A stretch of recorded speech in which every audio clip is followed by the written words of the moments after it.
অচিন্ত আত্মাৰ বধ নমতে ঘটে। কৃষ্ণ কৃষ্ণ কৃষ্ণ ৰাম ৰাম।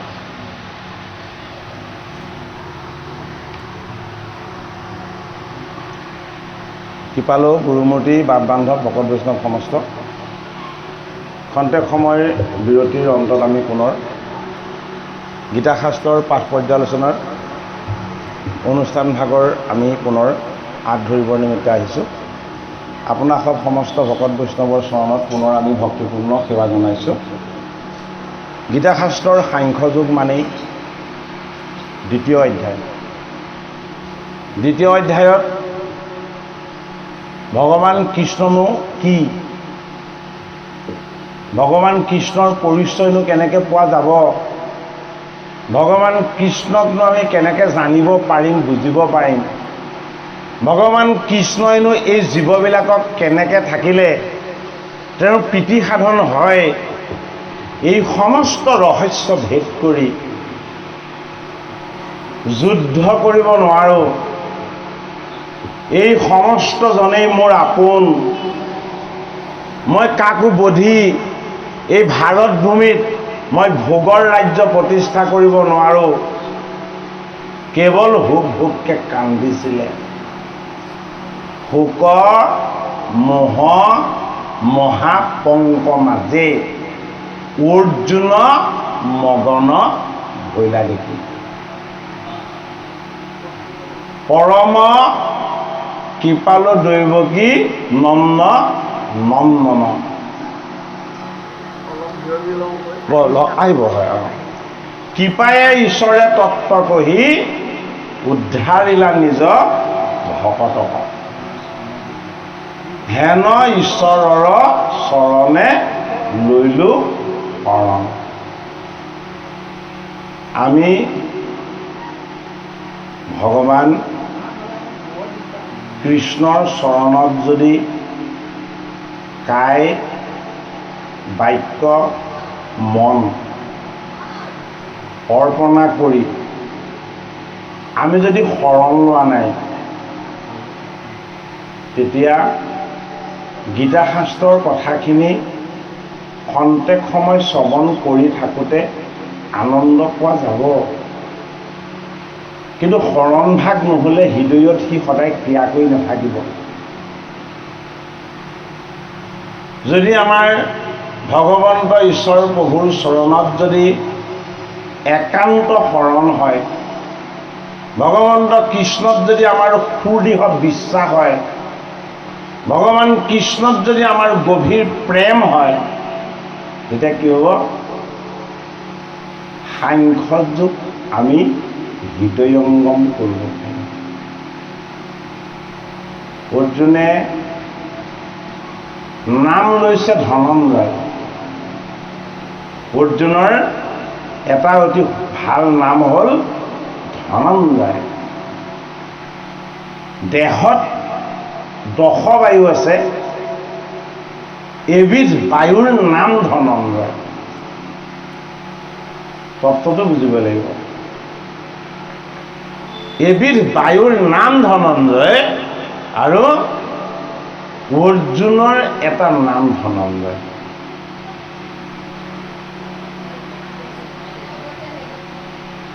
এই নামত ঈশ্বৰৰ তত্ত্ব প্ৰকাশ হৈ থাকে। অৰ্জুনে কৃষ্ণ ধনক জয় কৰি আনিছিলে। ক'ৰ পৰা আনিছিলে?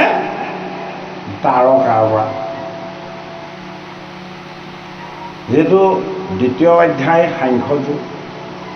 সাংখ্যযোগ মানে একেশ্বৰবাদৰ এক ঈশ্বৰ তত্ত্ব।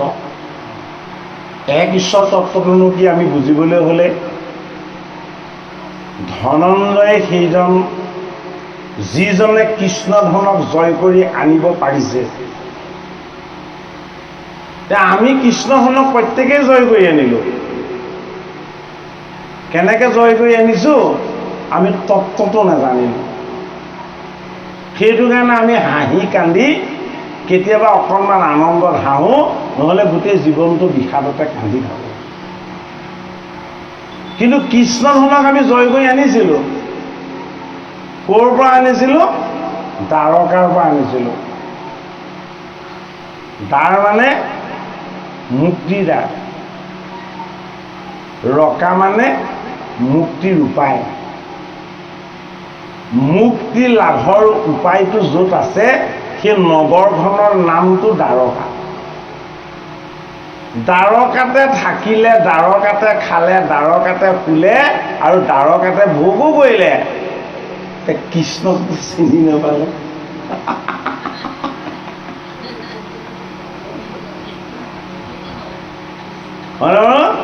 কৃষ্ণ গোসাঁইক চিনি নাপালে। কিমান পৰিতাপৰ কথা। দ্বাৰকাত নাই, জীৱনটো দৰিদ্ৰ, সুখ সমৃদ্ধি বুলিবলৈ ঈশ্বৰে একো দিয়াই নাই, হয়নে? দুবেলা দুমুঠি ভিক্ষা কৰি যি পায় তাকে খায়, তাকে লয়, আৰু নাপালে লঘোণে থাকি কৃষ্ণ নাম জপ কৰি থাকে। সেইজনে আকৌ ইয়াত থাকিয়ে কৃষ্ণক চিনিবা। সেইজনৰ নামটো কি? সুদামা। তেওঁ কিন্তু দ্বাৰকাত নাথাকে। আৰু দ্বাৰকাত নথকাকে কৃষ্ণক তেওঁ চিনি পায়। কেনেকে চিনি পালে? সান্দীপনী মুনিৰ আশ্ৰমত একেলগে পঢ়িছিলে।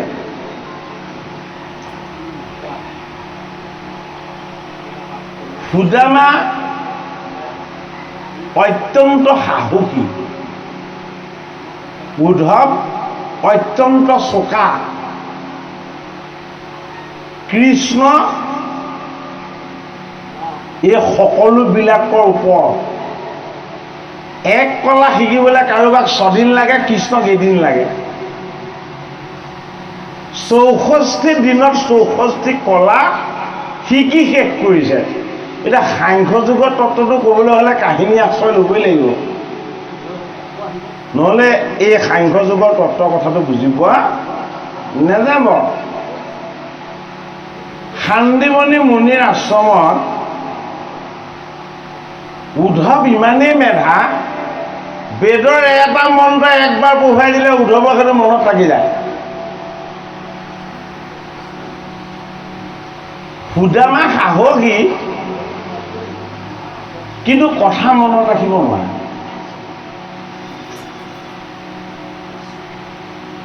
সুদামা সাহসী, কিন্তু কথা মনত ৰাখিব নোৱাৰে। তেতিয়া সান্দীপনী মুনিয়ে প্ৰথমতে উদ্ধৱক প্ৰশ্ন কৰিলে যে তুমি বেদৰ এইখিনি মন্ত্ৰ মোক শুনোৱা। উদ্ধৱে লগে লগে কীৰ্তন কৰি দিলে। তাৰপাছত সুদামাৰ পাল পৰিল। সুদামাই এবাৰ চুলিত টানিছে, এবাৰ উঠ শুকাইছে। সুদামাৰ অৱস্থা বেয়া। সুদামাৰ কোনো কাৰণতে মন্ত্ৰ মনত পৰা নাই। তেওঁ মনত নপৰাৰ কাৰণে জগৰীয়া কৃষ্ণহে। কিয় কৃষ্ণ জগৰীয়া? গুৰুৱে পঢ়াই থাকে, সুদামাই কৃষ্ণৰ মুখলৈ চাই থাকে। কৃষ্ণলৈ চাই থাকি কৃষ্ণ যে বিভোৰ হৈ থাকে কাৰণে গুৰুৱে কি কৈছে একোৱেই নুশুনে। উদ্ধৱে কৃষ্ণক চাই, কিন্তু কৃষ্ণক কিয় ইমান মানে বুদ্ধি সম্পন্ন সেইটো মাজে মাজে ভাবে। কি বস্তু আছে এওঁৰ লগত?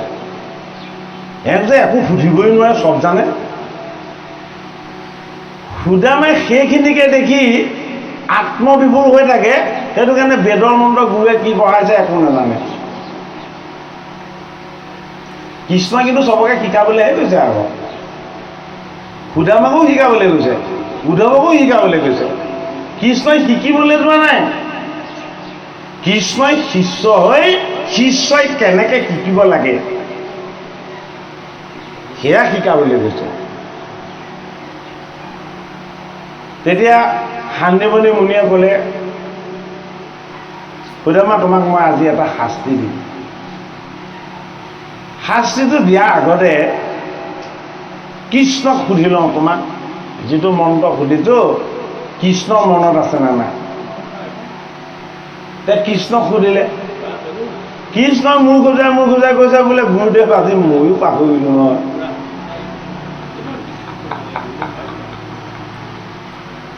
তেতিয়া শান্তিমণি মুনিয়ে কৈছে মোৰ উপায় নাই। বোলে কিয়? যদি বেদে বেদ পাহৰিলোঁ বুলি কয় মই এতিয়া কি ভাবিম? কাৰণ কৃষ্ণটো নিজেই বেদ, গুৰুৱে তেওঁক চিনিয়ে পাইছে ঈশ্বৰ বুলি, তেওঁ অজ্ঞাত একো নহয়। গতিকে সুদামাই নোৱাৰোঁ বুলি ক'লে না, যে এওঁ পাহৰিলোঁ বুলি ক'লে কি কথা? এতিয়া শান্তিমণি মুনিয়ে ক'লে যে তোমালোক দুইজনকে মই আজি শাস্তি একেটাই দিলোঁ। বোলে কি শাস্তি? গভীৰ অৰণ্যলৈ গৈ গুৰু গৃহৰ কাৰণে খৰি বিচাৰি আনিব লাগিব। সুদামা আৰু কৃষ্ণই খৰি বিচাৰিবলৈ হাবিলৈ যাবলৈ ওলাইছে, সময় ঠিক গধূলি সময় হ'ব হৈছে, তাৰমানে আবেলি হৈ আছে আৰু গধূলি হ'ব নহ'লে। যাওঁতে শান্তিমণি মুনিয়ে ক'লে দুয়োজনেই যোৱা শাস্তি ভোগ কৰিবলৈ, কিন্তু যাওঁতে এবাৰ গুৰুমাতাক লগ কৰি যাবা। গুৰুমাতা মানে শান্তিমণি মুনিৰ ভাৰ্যা। শান্তিমণি মুনিৰ পুত্ৰটো সাগৰ স্নান কৰিবলৈ যাওঁতে এটা ৰাক্ষসে খাই বধ কৰিলে। গুৰুমাতাই প্ৰায়ে কান্দি থাকে, কিন্তু এই ছাত্ৰকেইজনক দেখিলে তেওঁ মাজে মাজে পাহৰি থাকে, নিজৰ পুত্ৰক জ্ঞান কৰে। এতিয়া এওঁলোক যদি হাবিত খৰি লুৰিবলৈ যায়, গুৰুমাতাইতো কৃষ্ণক বহুত সময় নেদেখাকৈ থাকিব। সেইটো কাৰণে শান্তিমণি মুনিয়ে কৌশল কৰি ভাবিছে যে এবাৰ আইগৰাকীক দেখা এটাত দি যাওক। এতিয়া গুৰুমাতাৰ ওচৰলৈ যেতিয়া গৈ পালে, এতিয়া কৃষ্ণই কৈছে যে মাতা, আজি আমাৰ গুৰুদেৱে শাস্তি দিছে। বোলে কি শাস্তি দিছে? বোলে আমি হাবিৰ পৰা খৰি বিচাৰি আনিবগৈ লাগিব। ভাবিছিলে মাতাক ক'লে মাতাই কিজানি শাস্তিটো লাঘৱ কৰি দিয়ে, মাতৃ মমতাময়ী নহয় জানো? কিন্তু সেই শাস্ত্ৰৰ মহিমা বেলেগ, গুৰুৰ জ্ঞান আৰু ভক্তিহে প্ৰকাশ কৰিব বিচাৰিছে, তাত কোনো পাৰ্থিৱ খৰিখেৰৰ কথা জড়িত হৈ থকা নাই। তেতিয়া শান্তিমণি মুনিৰ ভাৰ্যাই এটা হাতত এমুঠি চাউল লৈ আহিলে, অন্ন। আধা কৃষ্ণৰ হাতত দিলে, আধা সুদামাৰ হাতত দিলে। বনত গৈ ভোক লাগিলে দুইজনে এই অন্ন মই যে দি পঠিয়াইছোঁ খাই ল'বা। এতিয়া হাবিৰ মাছ পাই কৃষ্ণই কৈছে, হে সুদামা, তোমাৰ এবাৰ ভৰিত খৰি লওঁতে কাঁইট সোমাইছিলে, মই উলিয়াই দিছিলোঁ, তুমি সেইবাৰ বহুত কষ্ট পালা, এইবাৰ খৰি বিচাৰি তুমি যাব নালাগে, মই যাম। বোলে কিয়? তুমি হ'লে গোৱালৰ ল'ৰা, মই হ'লো গোৱালৰ ল'ৰা, তুমি হ'লে বামনৰ ল'ৰা। বামনৰ ল'ৰাই খৰি খাই কাটিব নাজানে, তুমি ইয়াতে বহি থাকা, মই খৰি বিচাৰি আনিম। খালি তুমি এটা কাম কৰা, বোলে কি? গুৰুমাতাই দিয়া এই চাউল মুঠি তুমি লৈ থাকা, খৰিক যেতিয়া মই বিচাৰি আনি আহিম তেতিয়া খাম। সেয়া কৃষ্ণৰ মায়া। মোৰ লগত আহি যায় খৰি বিচাৰি, মোৰ সুন্দৰতাখিনিও তুমি পান কৰা, কিন্তু তুমি মোক ভিতৰি কিমান ভাল পোৱা মই আজি পৰীক্ষা কৰিম তোমাক। ভকতক 7 পৰীক্ষা লয় কৃষ্ণই, এইবাৰ সুদামাক পৰীক্ষা লৈছে যে তুমিতো মোক চাই মোৰ আনন্দখিনিকে পান কৰি কৰি গুৰুৱে কি পঢ়াইছে তুমি সেয়াও পাহৰা, কিন্তু মোক তুমি ভিতৰি কিমান ভাল পোৱা মই আজিতো পৰীক্ষা কৰিম। অকলে থাকিলে কি হয়, আমাৰ মূৰত চৈতানে মাহ লয়, কাম নাইকিয়া হ'লে আৰু বেয়া চিন্তা বেছিকৈ আহে। এতিয়া সুদামাৰো সেয়াই হ'ল, যেতিয়াই অকলে থাকিলে কৃষ্ণ আঁতৰি গ'ল, তেওঁ পেটটো পুৰিবলৈ ল'লে ভোকতে, নিজৰ মুঠি ল'লে লৈ খাই দিলে, অন্ন ল'লে ভোক কমিবহে লাগে, সেই মুঠি খাই দিলত ভোক আৰু বাঢ়িলে। আৰে ইমুঠি কৃষ্ণ নহয় জানো? এতিয়া কৃষ্ণমুঠি হাতত যদি থাকে তাত পেট পুৰিয়ে থাকিব, কাৰণ অন্ন মানেই কৃষ্ণৰ বস্তু। তেওঁ নিজৰ বুলি অজ্ঞান ভাগে খালে, জ্ঞান বিদ্যা বুদ্ধি বা কৃষ্ণ ইয়াতে আছে। বহুত সময় ইফাল সিফাল কৰি থাকি থাকি কৃষ্ণ আহিছে নেকি চাই আছে, নাই অহা নাই অহা নাই অহা, শেষত উপায় নাইকিয়া হৈ সেইমুঠিও খাই দিলে। মোৰ কানাই মোক এনেও বহুত মৰম কৰে, মই খালেও তেওঁ বেয়া নাপায়। গতিকে খন্তেক সময়ৰ পাছত যেতিয়া ভগৱান কৃষ্ণ আহিলে পৰিবাৰ লৈ, আহিয়ে সুদামাক কি বুলি কৈছে, বোলে মোৰ পেটটো পুৰি আহিছে, মোক খাবলৈ দিয়া। সুদামাই তেতিয়া কৃষ্ণক ভৰিত ধৰি কৈছে, হে কানাই, তুমি দায়িত্ব নধৰিবা, এনেকুৱা কথা হ'ল নহয়, মোৰ ভাগ খাই দিলোঁ, মোৰ পেট বেছিকৈ পুৰিবলৈ ল'লে, বেছিকৈ জ্বলিবলৈ ল'লে, তোমাৰ ভাগ যেতিয়া খাই দিলোঁ তেতিয়া সকলো শান্ত হৈ গ'ল। এতিয়া মোৰ ভাগো খালোঁ, তোমাৰ ভাগো খালোঁ। এতিয়া কৃষ্ণই সেইদিনাখন সুদামাক ক্ৰোধ কৰিছে, খং কৰিছে। তুমি কিয় বুজি নাপালা? সেই না মোৰ বান্ধৱ সুদামা, বোলে কি সেই মুঠিতে অন্ন নাছিলে। বস্তুটো আপোনালোকে ভালকে বুজক, সাংখ্য যুগ, কোনেও নজনা কথা, কৃষ্ণই বুজাইছে আমাক। তেতিয়া বন্দুক কৈছে, তুমি কিয় বুজি নাপালা? সেই মুঠিতে অন্ন নাছিলে। তেওঁ সুদামাই সুধিছে, সেইটা কৃষ্ণ কি আছিলে? মোৰ গুৰু আৰু গুৰু মাতাৰ আশীৰ্বাদ আছিলে। মোৰ গুৰু আৰু গুৰু মাতাৰ আশীৰ্বাদ আছিলে। মই মোৰ জগতৰ সমস্তখিনি মই বিলাই দিব পাৰিম। মই দাতা, মই সকলোকে সমস্তখিনি দিব পাৰিম। মোৰ গুৰু আৰু গুৰু মাতাৰ আশীৰ্বাদ মোক যদি দিছে, মই সেয়া কাকো দিব নোৱাৰো। গতিকে আমিও বুজিব লাগিব, সাংখ্য যুগ মানে সেয়া, গুৰু কেৱল কৃষ্ণ। কৃষ্ণই যদি দিয়া আশীৰ্বাদ আমি যদি কেনেবাকে আনক দিয়া আশীৰ্বাদ যদি আমি আত্মসাৎ কৰি ল'ব বিচাৰোঁ, সেই আশীৰ্বাদে আমাক কেতিয়াও উদ্ধাৰ নকৰিব। কৃষ্ণৰ আশীৰ্বাদ সকলোকে দিব লাগিব, সকলোৱে পাব লাগিব। তিন তৰু লতিকা সকলো উদ্ধাৰ হ'ব লাগিব। সুদামাই কান্দি কান্দি কৃষ্ণক ক'লে, মই যি পাপ কৰিলোঁ, এই পাপৰ মই প্ৰায়শ্চিত্ত ভোগ কৰিব লাগিব। আৰু হে কৃষ্ণ, যদি তুমি মোক এই পাপৰ যদি প্ৰায়শ্চিত্ত মোক নিদিয়া, মোৰ কিন্তু প্ৰাণ বিসৰ্জন হ'ব। কি কৰিম বুলি ক'লে? প্ৰাণ ত্যাগ কৰিম বুলি ক'লে। মই যি পাপ কৰিছিলোঁ, এই পাপৰ মোৰ সম্পূৰ্ণ প্ৰায়শ্চিত্ত হ'ব লাগিব।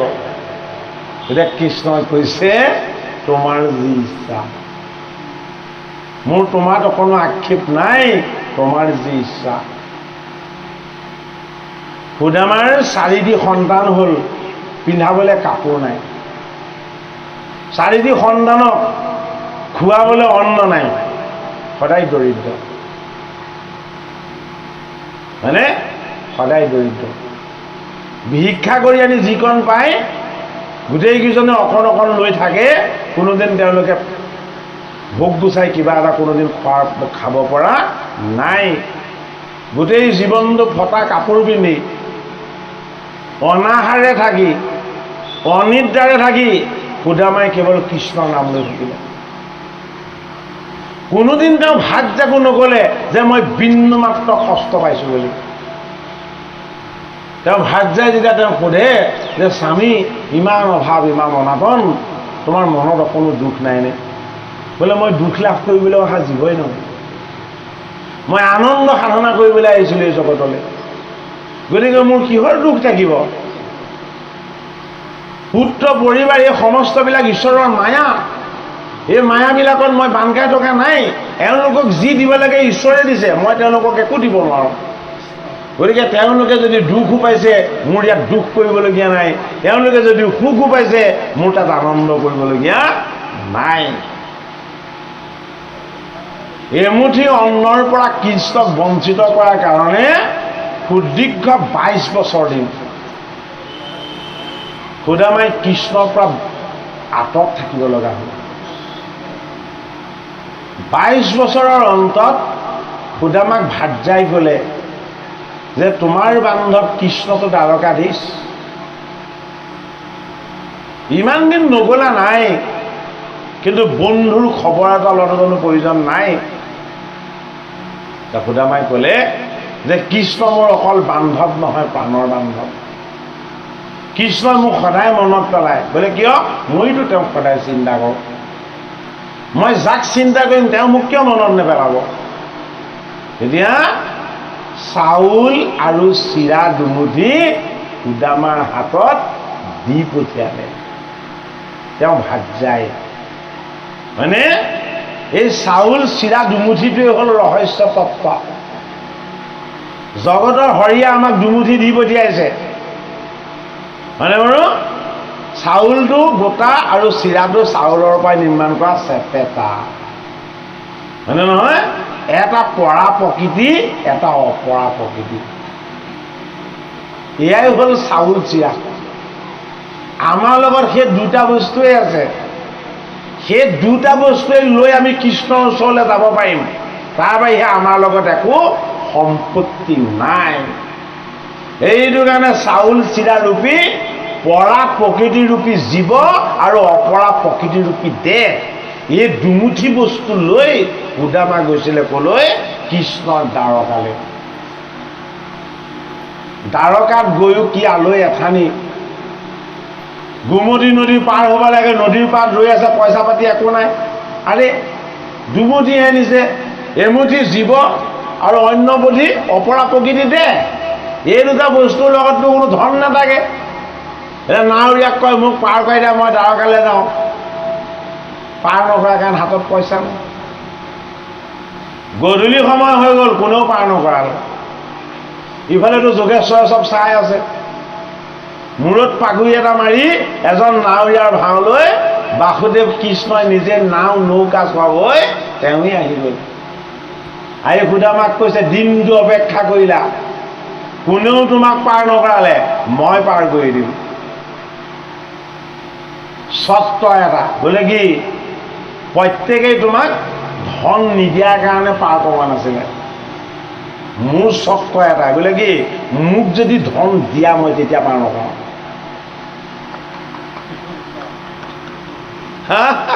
ভক্তিৰ মহিমা বিপৰীত ভগৱান কৃষ্ণৰ নামেই জপি আছে তেওঁকে চিন্তা কৰি আছে যে তোমাৰ ওচৰত পাবলৈ মোৰ যিটো সময় লাগিব সেইটো সময় আহিব লাগিব এইবোৰ নাৱৰীয়া মোক পাৰ কৰি দিব নোৱাৰা মই এইটো খাটাং জানো হয়নে মোক নিবলৈ তুমি নাৱৰীয়া পঠাব লাগিব যে কোন আহিলে বাসুদেৱ কৃষ্ণ নিজে আহিলে নাৱৰীয়াৰ ভাও ধৰি আহিলে কৈছে যে তোমাৰ লগত ধন ঐশ্বৰ্যহে নাই তোমাৰ লগত এটা বস্তু আছে মোক দিবানে কৃষ্ণই কৈছে সুদামাই কৈছে মোৰ লগত যিটো সম্পত্তি আছে এইটো নাম শুনিলে সকলো সাত জাপ মাৰি পলায় মই তোমাৰ আগত কেনেকৈ ক'ম এইটো সম্পত্তিয়ে তুমি লোৱা বুলি ঐ সেই সম্পত্তিৰ ভঁৰালটোৰ নাম হ'ল দৰিদ্ৰতা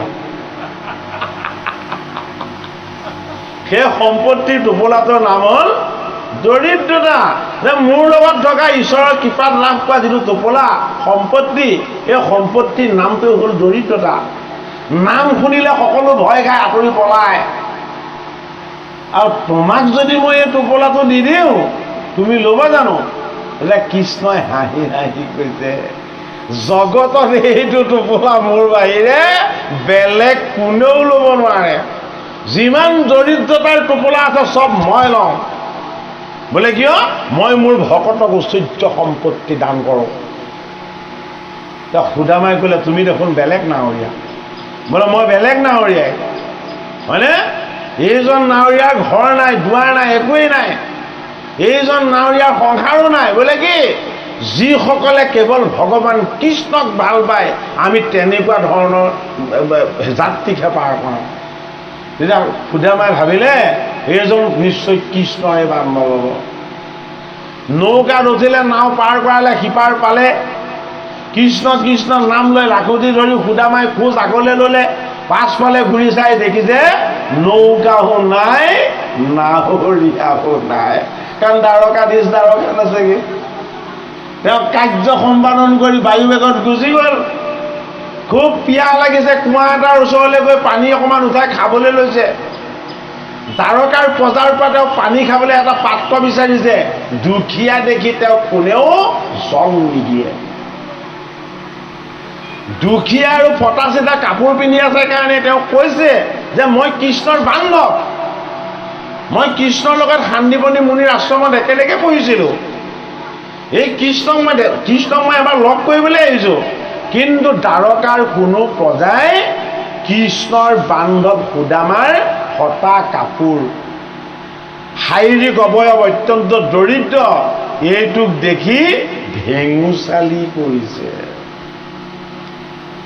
তেতিয়াই কৃষ্ণই প্ৰতিজ্ঞা কৰিলে যে মই স্বৰূপ কৃষ্ণ দৰিদ্ৰ নাৰায়ণ, যিজনে সকলোৰে দুখবিলাক লৈ থাকো, এইজন দুখিতৰ পতিত পাৱনৰ বান্ধৱ কৃষ্ণৰ বন্ধুস্বৰূপ সুদামা আহোঁতে এওঁ চৰণকো আশীৰ্বাদ লৈ সেৱা কৰি আশীৰ্বাদ লোৱা নাই। এইজন ভকতৰূপী ভগৱানকো মোৰ প্ৰজাই চিনি পোৱা নাই, প্ৰত্যেকেই এওঁক অৱহেলা কৰিছে। তেতিয়া কৃষ্ণই সিদ্ধান্ত লৈছে, এই দ্বাৰকা নগৰ মই ডুবাম। এই দ্বাৰকাৰ প্ৰজাক মই মাধুৰী বনেৰে মৰিয়াই মই ইহঁতক বধ কৰিম। এই দ্বাৰকাৰ যিমানবিলাক মোৰ ভকতক চিনি নোপোৱা অভকত আছে, এইবিলাকক মই নিজৰ মুখেদি মই কাল ডুবই পান কৰিম। তথাপিতো কৃষ্ণৰ শেষ প্ৰচেষ্টা কি কৰিলে? সুদামাৰ চৰণ ধোৱালে। সুদামাৰ চৰণৰ জল তেওঁ মস্তকত ল'লে। সুদামাক তেওঁ ধূপ দীপ নৈবেদ্য লৈ স্তুতি কৰিলে যে তুমি হেন প্ৰাণ বান্ধৱ, তুমি হেন বামনজন, মোৰ গৃহলৈ অতিথি হৈ আহিছা, মই এই পুণ্যৰ ভাগ 7টা জনমত লৈও মই শেষ কৰিব নোৱাৰিম। অষ্টমহিষীয়ে ভগৱান কৃষ্ণই যেতিয়া সুদামাৰ চৰণ ধুৱাই চকু পানীৰে কান্দি কান্দি তেওঁ চৰণ ধুৱাইছে, অষ্টমহিষীয়ে চাই আশ্চৰ্য আশ্চৰ্য আশ্চৰ্য বুলি কৈ তেওঁলোকে নিজক নিজে কৈছে, কৃষ্ণৰ ভাৰ্যা হোৱাটো একো অৰ্থ নাই, কৃষ্ণৰ ভাৰ্যা হ'ব পৰাটো একো সাৰ্থকতা নাই, কৃষ্ণৰ ভকত হ'ব পৰাটোৱে হ'ল আটাইতকৈ ডাঙৰ সাৰ্থকতা। কিয় আটাইতকৈ ডাঙৰ সাৰ্থকতা বুলি বুজিবনে? কৃষ্ণই নিজৰ ভকতৰ চৰণ ধুৱাই চৰণৰ জল তেওঁ মস্তকত লৈ আশীৰ্বাদ লৈ দেখুৱালে। এতিয়া সুদামাই কৃষ্ণক সাৱটি ধৰি কৈছে যে তুমি হেন বান্ধৱৰ পৰা এমুঠি চাউল মই তোমাক নিদিয়াকৈ কোৱাৰ কাৰণেই ইমান দিন আঁতৰি থাকিলো, মানে এই দুমুঠি চাউল মোৰ ভাত দাই দি পঠিয়াইছে, মানে জীৱৰ ধাৰ আৰু প্ৰকৃতিৰ ধাৰ কোনেও কেতিয়াও মাৰিব নোৱাৰে। জীৱৰ ধাৰ নমৰে, জন্ম লৈ যদি সি পাপ কৰিছে পাপৰ বোজা হ'ব, যদি সি পুণ্য কৰিছে তেতিয়াহ'লে সি ঈশ্বৰৰ ফালে ধাৱমান হ'ব। এই ৰহস্য তত্ত্বটো বুজাই সুদামাৰ ভাৰ্যাই দুমুঠি এমুঠি চিৰা আৰু এমুঠি চাউল দি পঠিয়াইছিলে। আমিও দুহাতত সেই দুমুঠিয়ে লৈ আহিছোঁ। এমুঠিত লৈ আহিছোঁ মায়া আৰু মোহ, আৰু এমুঠিত লৈ আহিছোঁ মায়া, ইমুঠিত লৈ আহিছোঁ মোহ। এই মায়া আৰু মোহৰ পাত্ৰ দুটা বাসুদেৱ কৃষ্ণক ভক্তি নকৰিলে কেতিয়াও ফুল নেখায়। ভগৱান কৃষ্ণক ভক্তি কৰিবলৈ, ভগৱান কৃষ্ণক ভজিবলৈ, ভগৱান কৃষ্ণক উপাসনা কৰিবলৈ আমাক ঈশ্বৰ জ্ঞান লাগিব। ঈশ্বৰ জ্ঞান অবিহনে কৃষ্ণৰ ভক্তি কেতিয়াও সম্ভৱ নহয়। যি ধনঞ্জয়ে জয় কৰিছিলে ক'ত? দ্বাৰকাত। এই দ্বাৰকাই হ'ল আমাৰ দেহ। এই দেহৰূপী দ্বাৰকা আমি জয় কৰিলোঁ কাৰ কাৰণে? আমাৰ আগৰ জন্মৰ পুণ্যৰ কাৰণে। কেনেকৈ জয় কৰিলোঁ? আমি নৰতনু পালোঁ। যি নৰতনু পাইছে এজন ধনঞ্জয়, বোলে কিয়? কৃষ্ণৰ নাম লৈ ভকতৰ সংগত ভগৱানক ভজি কৃষ্ণ ধনক জিনিব পৰা যাব। যদি কৃষ্ণ ধনক জিনিবলৈ যদি আমি যত্ন নকৰোঁ তেতিয়া কি হ'ব? এই যে অৰ্জুনে কান্দিছে হুকাই যে মই যুদ্ধ কৰিব নোৱাৰোঁ, মই চকুৰে কিবা কিবি দেখিছোঁ, মানে মোৰ ওঠ শুকাই গৈছে। এই জীৱন সদায় তেনেকুৱা কষ্টকৰ হৈ থাকিব। ভগৱান কৃষ্ণই মধ্যম পাণ্ডৱ অৰ্জুনক এতিয়া ধনঞ্জয়ক পৰম ধন দিছে। এই পৰম ধনটোৱেই হ'ল কি? গীতাৰ 2য় অধ্যায় 8 পদ। এ বধাব বদেব বদ যেহি হে নৰতে চিন্তয় আত্মার বধ কেন হে ঘতে এ আত্মা তো নাহিকে যে কারয়ে হিসয় এ পরিণাম জন্ম মৃত্যু আৰু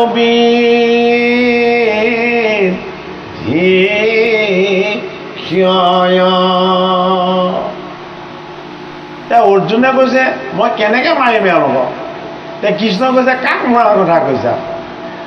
তুমি যিসকল কৌৰৱক মাৰিম বুলি কৈছা এইসকলক মই মাৰিয়ে থৈছো, তুমি মাৰিব নালাগে।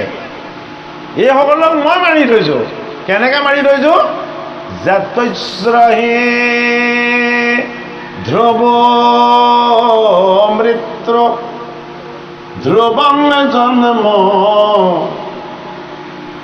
মৃতস্য তস্মাৎ পৰিহাৰাৰ্থে নক্তং সুষে তমোহাসি।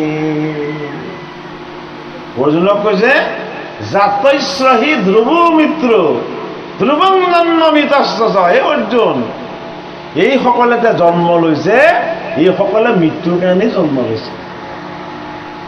ইয়াত কোনো সদায় নাথাকে, কিন্তু ইয়াত সদায় থাকিব পৰা বস্তু এটা আছে।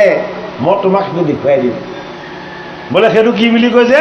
বোলে সেইটো অচিন্ত, সেইটো কোনো মতে বধ নহয়, সেইটো জন্মও নাই বৃদ্ধিও নাই, সেইটো নেবাঢ়েও নকমেও। বোলে সেইটো কি? বোলে সেইটো মই। বোলে ক'ত আছো? বোলে প্ৰতিটো জীৱতে প্ৰতিটো বস্তুতে মই তেনেকৈ আছো। বোলে সেইটো নামেই কি? বোলে সেইটো নামেই হ'ল আত্মা। তুমি কিয় দেহৰ দৃষ্টিৰে চালা? কাক? এই কৌৰৱসকলক। তুমি কিয় তেওঁলোকক মাৰিম বুলি ক'লে? ইয়াত তোমাৰ অজ্ঞান। ইয়াত মাৰিব লগা মৰিব লগা একো বস্তুৱেই নাই। তেতিয়া অৰ্জুনক আকৌ কৃষ্ণ বুজাইছে,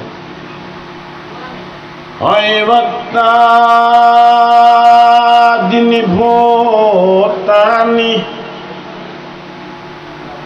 ব্যক্ত মধ্যা নিভাৰত তনি ধনান্নেব তত্তকা ভৰি দেৱনা অভক্তাদিনী ভূতানি ব্যক্ত মধ্যা নিভাৰত অভক্তানি ধনান্নেব তত্তকা ভৰি দেৱনা।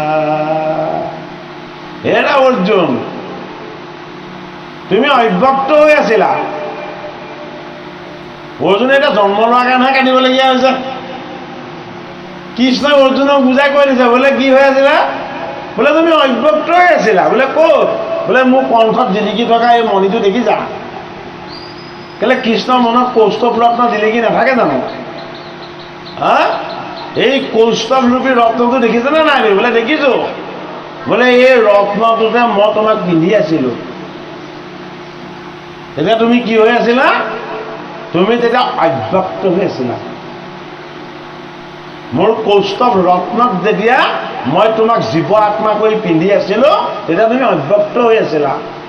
ব্যক্ত মধ্যা নিভাৰত, তুমি এই ভাৰতৰূপী দেহটো পোৱাৰ কাৰণে মোৰ এই আত্মাৰ পৰা তুমি আঁতৰি গৈ জীৱ আত্মাক চাটি লৈ আছা।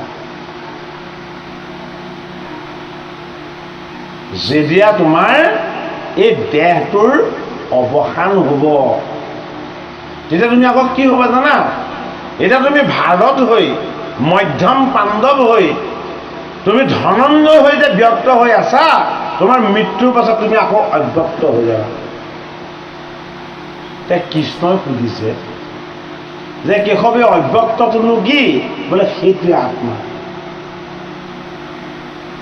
তুমি এতিয়া অৰ্জুন হৈ কথা কৈ আছা, বোলে হয়, কিন্তু মোৰ কৌস্তভ ৰত্নতে তুমি আছা, মই পিন্ধি থকাৰ কাৰণেহে তাক কথা কৈ আছা, হয়নে বাৰু?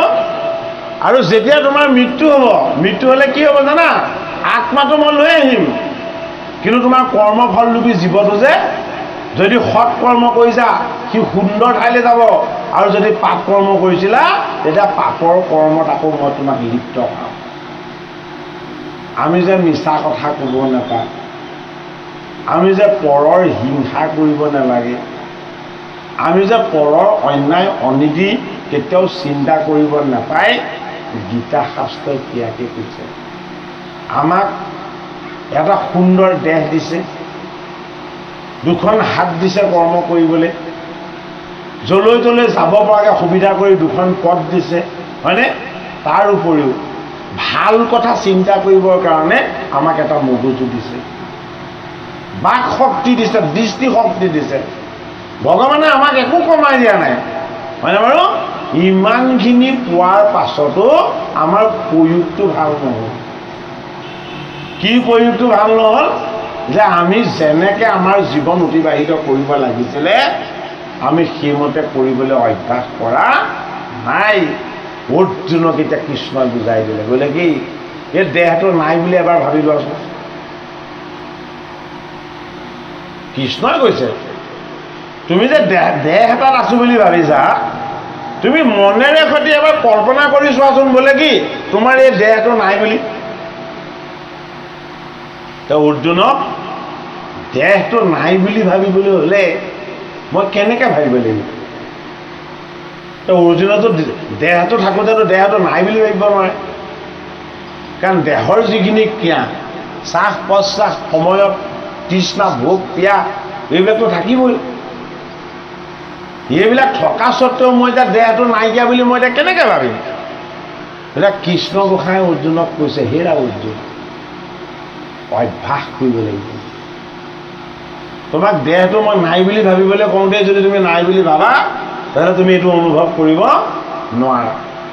তুমি যেতিয়া তোমাৰ এইটো দেহ নহয় আত্মাহে, তুমি ঈশ্বৰৰ অংশ জীৱ যদিও তোমাৰ লগত মই আছোঁ, এই কথাটো তুমি যেতিয়া একান্তভাৱে ভাবিবলৈ অভ্যাস কৰিবা, ভাবোঁতে ভাবোঁতে ভাবোঁতে ভাবোঁতে তোমাৰ মনটো কি হৈ যাব? মনটো মুনি হৈ যাব। মুনিটো আকৌ কি বস্তু? আমাৰ যে কয় এইজন মুনি বুলি, এবিধ ঋষি এবিধ মুনি। ঋষি আৰু মুনিৰ মাজত পাৰ্থক্য কি? ঋষিয়ে যজ্ঞ কৰিব পাৰে, মুনিয়ে যজ্ঞ কৰিব নোৱাৰে। নাৰদে কাৰোবাৰ যজ্ঞ কৰা পাইছে জানো? সুক মুনিয়ে কাৰোবাৰ যজ্ঞ কৰা পাইছে জানো? হা? নাৰদো মুনি, সুকো মুনি, কপিল মুনি, কপিলে ক'ৰবাত যজ্ঞ কৰা পাইছে জানো? হা? ঋষিয়ে যজ্ঞ কৰিব পাৰে, মুনিয়ে যজ্ঞ কৰিব নোৱাৰে। এতিয়া কৃষ্ণই অৰ্জুনক কৈছে তুমিও মুনিৰ নিচিনা চিন্তা কৰাচোন। অৰ্জুনৰ জীৱহে, অৰ্জুনে পাত্তাই পোৱা নাই, হয়নে বাৰু? ঋষিয়ে বিবাহ কৰায় মুনি ব্ৰহ্মচাৰী। মুনিজন কি? মুনিজন ব্ৰহ্মচাৰী। যজ্ঞ কৰিবলৈ বিবাহিত হ'ব লাগিব। সেইটো কাৰণে ৰামচন্দ্ৰৰ যজ্ঞৰ কাৰণে দশৰথে যেতিয়া মনোস্কামনা পূৰ্তি যজ্ঞ কৰিবলগীয়া হৈছিলে, তেতিয়া বশিষ্ঠই কৈছিলে এইটো যজ্ঞ বেলেগে কৰিলে নহ'ব, এইটো যজ্ঞ কৰিব লাগিব বিভাণ্ডক ঋষিৰ পুত্ৰই। এতিয়া দশৰথে সুধিছে বোলে বিভাণ্ডক ঋষিনো ক'ত থাকে? বোলে বিভাণ্ডক ঋষি এটা দ্বীপত অকলে থাকে, সেই দ্বীপটোত বিৰিখ আছে, তাত এজোপাও লতা নাই। বোলে কিয়? বোলে তেওঁ পুত্ৰৰ যাতে মায়ামোহ গাত নালাগে। লতাবিলাকে বিৰিখবিলাকত বগাই নাথাকে জানো? গতিকে বিৰিখত বগোৱা মানে কি? পুৰুষত প্ৰকৃতিয়ে আশ্ৰয় লোৱা। লতা দেখিলে মায়া জাগিব পাৰে, সেইটো কাৰণে বিভাণ্ড ঋষিয়ে তাত লতাবিলাক চব কাটি কাটি থাকে। বিভাণ্ড ঋষিৰ এজন পুত্ৰ আছিলে, নামটো কি? নামটো ঋষ্যশৃংগ। এতিয়া ঋষ্যশৃংগই পুৰুষ আৰু মহিলাৰ মাজত পাৰ্থক্য বুজি নাপায়। পুৰুষ কি মহিলা কি তেওঁ পাৰ্থক্যটো বুজি নাপায়। কম ডাঙৰ কথা নাই বাৰু। এতিয়া লোমপাট ৰজাৰ জীয়েক আছে এজনী শান্তা। শান্তাক বিবাহ দিব লাগিব ঋষ্যশৃংগলৈ, কাৰণ বিবাহ নহ'লে যজ্ঞ কৰিব নোৱাৰে। এতিয়া ৰাম জগতলৈ নামিবলৈ হ'লে যজ্ঞ কৰিব লাগিব ঋষ্যশৃংগই। বেলেগে যজ্ঞ কৰিলে ৰাম নেনামিব মৰ্ত্যলৈ। এই কথাটো আকৌ জানে কোনে? এই কথাটো জানে বশিষ্ঠই। বশিষ্ঠই কৈছে দশৰথক যে তোমাৰ যজ্ঞ কৰিব লাগিব ঋষ্যশৃংগ ঋষিয়ে। এতিয়া দশৰথে ক'লে বোলে এতিয়া কেনেকৈ যজ্ঞ কৰিব? বোলে কি সেইজন ব্ৰহ্মচাৰী নহয়, এই বোলে সেইজনক বিয়া কৰাব লাগিব। সেইজনক বিবাহ কৰাই সেইজনক ব্ৰহ্মচৰ্যৰ পৰা আঁতৰ কৰিব লাগিব, সেইজনক যজ্ঞ কৰিব লাগিব। তেতিয়া কি কৰিলে জানে? বৰ ডাঙৰ কাহিনী এটা আছে, শুনক। ৰাম জন্মৰ কাৰণে কিমান কষ্ট কৰিবলগীয়া হৈছে। তেতিয়া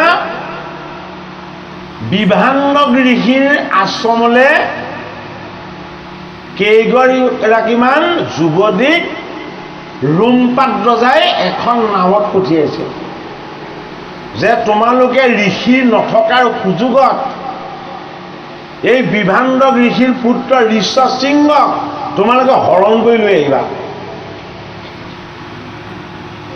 নাৰী বা ছোৱালী হৰণ কৰা কথাটো শাস্ত্ৰত আছে, কিন্তু পুৰুষ হৰণ কৰা কথা ক'ৰবাত আছেনে বাৰু? নাই। এতিয়া শান্তাক বিয়া দিব লাগিব কালে? ঋষ্যশৃংগলৈ। এতিয়া তেওঁতো পুৰুষ আৰু প্ৰকৃতিৰ লক্ষণ একো বুজি নাপায়, মায়া নায়েই, তেওঁ শিশুৰ নিচিনা। এতিয়া যুৱতীকেইজনীয়ে গৈ ক'লেগৈ যে আমাক অকণমান জল লাগে। তেওঁ কৈছে তোমালোককতো আগতে দেখা নাই। বোলে আমি এই ঠাইখন চাবলৈ আহিছিলোঁ। তুমি এই ঠাইবোৰ ভালকৈ চিনি পোৱা নাই বাৰু? কৈছে মোৰ পিতৃয়ে মোক ইয়াত সকলোতেই ফুৰিবলৈ দিয়ে, কিন্তু মোৰ এই গোটেই দ্বীপটোৱে মোৰ পৰিচিত, মোৰ ইয়াত একো অচিনাকি নহয়। বোলে তেতিয়াহ'লে আমাক অকণমান ফুৰা, ইয়াত দ্বীপটোত ফুৰোৱাচোন ব'লা। এই বুলি ক'লে কৈ দ্বীপত ফুৰাবলৈ গ'লে, ফুৰিলে। তেওঁ ঋষ্যশৃংগৰ খুব ভাল লাগিছে যুৱতী কেইগৰাকীৰ লগত কথা পাতি। তেওঁ কোনোদিন নাৰী দেখিয়ে পোৱা নাই। তেতিয়া কি কৰিলে? বোলে নাওখনত উঠাই আমাক অকণমান হেৰি কৰাচোন। যেতিয়াই নাৱত উঠালে, যুৱতী এগৰাকীয়ে লাহেকৈ গুৰি ফালে বহিলে। সিগৰাকী যুৱতীয়ে ঋষ্যশৃংগৰ আগত বহুৱাই বোলে আমাৰ দেশত ইমান ধুনীয়া ধুনীয়া বস্তু আছে, তুমি দেখিলে পাগল হৈ যাবা। তোমাৰ কাৰণে ইমান ধুনীয়া ফল মূল দ্ৰব্য সজাই থৈছে, তুমি দেখিলে আচৰিত হৈ যাবা। ঋষ্যশৃংগই কৈছে মোক সেইবোৰ কথা মনলৈ অহা নাই। মোক আহি নাপা, মোক যদি পিতৃয়ে আহি নেদেখে তোমালোকক সাউদি ভস্ম কৰিব, তোমালোকক সাউদি ভস্ম কৰিব অভিশাপ দি। তোমালোকে সেইবোৰ চিন্তা নকৰিবা, মোক তাত নি থৈ আহা। ইহঁতি কৈছে তোমাক আমি তাত থবলৈ অনা নাই। বহুত কৌশল কৰি ঋষ্যশৃংগক হৰণ কৰি লৈ আহিলে। ঋষ্যশৃংগক আনি লোমপাট ৰজাৰ কন্যা শান্তাৰ লগত বিবাহ কৰাই দিলে। বিবাহ কৰাওঁতেও ঋষ্যশৃংগই নেজানে পুৰুষ আৰু প্ৰকৃতিৰ মাজত পাৰ্থক্য কি। ভাৰ্যা বিবাহ কৰাৰ পাছতো নেজানে পুৰুষ আৰু প্ৰকৃতিৰ মাজত পাৰ্থক্য কি। তেতিয়া কি হ'ল? শান্তা আৰু যেতিয়া ঋষ্যশৃংগৰ বিবাহ হ'ল, দেশত অনাবৃষ্টি হৈছিলে। যিদিনাখনে বিবাহ হৈ গ'ল, সেইদিনাখনৰ পৰা বৃষ্টিপাত আহি গ'ল। তাৰমানে কি বুজালে? শুদ্ধ দুটা জীৱক এক কৰি দিয়াটো ঈশ্বৰৰ কাম। শুদ্ধ জীৱ একত্ৰ হৈ এক ঈশ্বৰক উপাসনা কৰিব লাগিব। ঋষ্যশৃংগ আৰু শান্তাই কেৱল নামক চিন্তা কৰিবলৈ ল'লে যে তুমি আমাক বিবাহ পাশত কিয় বন্দী কৰাইছিলা, এওঁতো ব্ৰহ্মচাৰী ময়োতো ব্ৰহ্মচাৰী, হয়নে? তেতিয়া সাধনাত ঋষ্যশৃংগক ক'লে ৰামে, হেৰা ঋষি শ্ৰেষ্ঠ, তুমি বিবাহ কৰি সংসাৰ ধৰ্ম দেখুওৱা, মই ৰাম যাম এক পত্নী ব্ৰত পালন কৰিম, আৰু মই কি কৰিম, মই মোৰ লীলা কৰিম, দশৰথৰ গৃহত মই জন্ম ল'ম, কিন্তু তুমি যজ্ঞ কৰিব লাগিব। তুমি যজ্ঞ কৰিবলৈ হ'লে তুমি মুনিৰ পৰা কি হ'ব লাগিব, ঋষি হ'ব লাগিব। এতিয়া ঋষি সংসাৰী, মুনি কি সংসাৰৰ পৰা মুক্ত। সুদামা যেতিয়া গৈ দ্বাৰকাত পালে, কৃষ্ণই ভৰিৰ পৰা ওপৰলৈকে চাই কৈছে, হেৰা বন্ধু, বোলে কি সংসাৰ কৰা দেখোন চিন ক'তো নাই। মই কৃষ্ণ, মোৰ অষ্টমহী ৰখি আছে, মই ঈশ্বৰ হৈও সংসাৰী হৈ আছো, তুমি মোৰ ভকত, কিন্তু তোমাৰ যে সংসাৰৰ একো চিনেই নাই। সুদামাই সুধিছে যে কৃষ্ণ সংসাৰৰ চিননো কি? বোলে লোভ থাকে, কাম থাকে, আকাংক্ষা থাকে। তুমি তোমাৰ পুত্ৰনো কেইটা, তোমাৰ ভাৰ্যানো কেনেকুৱা, তুমি মোক একোৱেই নকলা। তুমি কেৱল কৃষ্ণ কৃষ্ণ কৃষ্ণ কৃষ্ণহে কৈ থাকিলা, তোমাৰ সংসাৰৰ একো স্পৰ্শই নাই নে? তেতিয়া সুদামাই কৈছে, হেৰা কৃষ্ণ, যিদিনাখনে গুৰুৰ আশ্ৰমত মই তোমাক দেখিলো, সেইদিনাখনৰ পৰা মই য'তে নাথাকো, যেনেকেই নাথাকো, কেৱল তোমাকেই দেখি থাকো।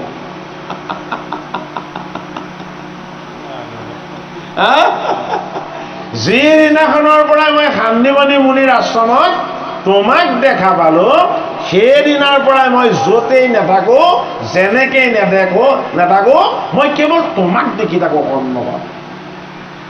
তুমি যদিও দ্বাৰকাত আছা, মই আচৰিত হওঁ মোৰ সন্মুখত দেখা দি থকা জনটো, কাৰণ এইজন আৰু সেইজনৰ মাজততো একো পাৰ্থক্য নাই। গতিকে যিজনে এইজনক সদায় দেখা পায়, সেইজন কেনেকৈ সংসাৰী হ'ব পাৰিব? তুমিতো যোগেশ্বৰ, তোমাক দেখা পাই থাকো কাৰণে আচলতে মোৰ লগত সংসাৰৰ একো চিন নাই। সংসাৰ দুখময়, সংসাৰ তাপময়, সংসাৰ কষ্টকৰ, সংসাৰ অসাৰ। শাস্ত্ৰই কোৱা নাই জানো? কিন্তু দ্বাৰকা জগতৰ হৰিয়ে নিৰ্মাণ কৰা কি এখন নগৰ, এই দেহেই দ্বাৰকা। এই দ্বাৰকা নগৰখনক যদি আমি ঈশ্বৰৰ মন্দিৰ কৰি, ভগৱান কৃষ্ণৰ নিবাস স্থান কৰি, আমি যদি এই দ্বাৰকাৰূপী দেহেৰে কৰি দে ঈশ্বৰ কৃষ্ণৰ যদি ভক্তিৰ পথৰ আমি আশ্ৰয় লওঁ, তেতিয়া সত্য বস্তুৰ সন্ধান পাম। অৰ্জুন আমাৰ জীৱ আত্মা, কৃষ্ণ আমাক প্ৰতিপালন কৰা পৰমাত্মা। পৰমাত্মাই যদি আমাক পৰম জ্ঞান নিদিয়ে, তেতিয়াহ'লে আমি পৰম জ্ঞান কেতিয়াও লাভ কৰিব নোৱাৰিম। গীতাৰ সাংখ্যযোগ ভগৱন্ত প্ৰভুৱে এতিয়া কি কৈছে, নিৰ্বাণত স্থিত পৰম পবিত্ৰ মুনিজনৰ লক্ষণখিনি আমাক এতিয়া বিগত কৰিব। এই লাইটটো দি দিব দিছে।